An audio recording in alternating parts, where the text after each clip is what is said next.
डोली में रहने वाली चुड़ैल। एक बार की बात है, मोटू और पतलू एक दुल्हन को डोली में लेकर जा रहे होते हैं, लेकिन वह एक तो चुड़ैल थी।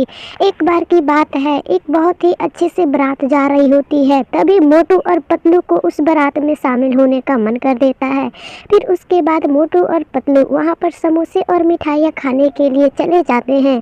फिर वे लोग देखते हैं तो वे जानते हैं कि चुन्नू और मुन्नू उनके दोस्त का ही शादी पड़ा हुआ है और वहाँ पर बहुत सारे मेहमान भी आए हुए थे। फिर उसके बाद मोटू और पतलू चोरी चोरी और छिपके छिपके जाकर चुन्नू और मुन्नू के घर में घुस जाते हैं और कहते हैं, अरे आज तो हम लोगों को बहुत सारे समोसे और मिठाइयाँ मिलेंगी क्योंकि हमारे दोस्त चुन्नू और मुन्नू का ही शादी पड़ा है। फिर उसके कुछ ही देर बाद चुन्नू और मुन्नू की शादी हो जाती है और चुन्नू और मुन्नू अपने दोस्त को देखते हैं, लेकिन कुछ ही देर के बाद पूरे लोग वहाँ पर आ जाते हैं और उस दुल्हन को ले जाने वाला कोई भी नहीं था।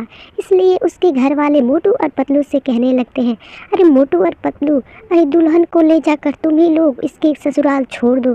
फिर मोटू और पतलू उस दुल्हन को डोली में बैठाकर लेकर जाने लगते हैं। फिर कुछ ही देर बाद वे लोग जंगल के रास्ते से होकर गुजरने रहते हैं, क्योंकि उसके घर पर जाने से पहले एक जंगल पड़ता था।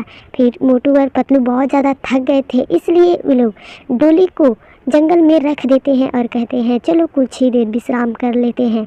जब वो लोग वहाँ से विश्राम करके वापस लौटते हैं तो देखते हैं कि अरे ये तो डोली में कौन घूंघट ओढ़कर औरत बैठी है और इसके पास भी एक औरत खड़ी है। फिर मोटू और पतलू कहते हैं, अरे तुम कौन हो? हम लोग तो चुन्नू को लेकर आए हुए थे।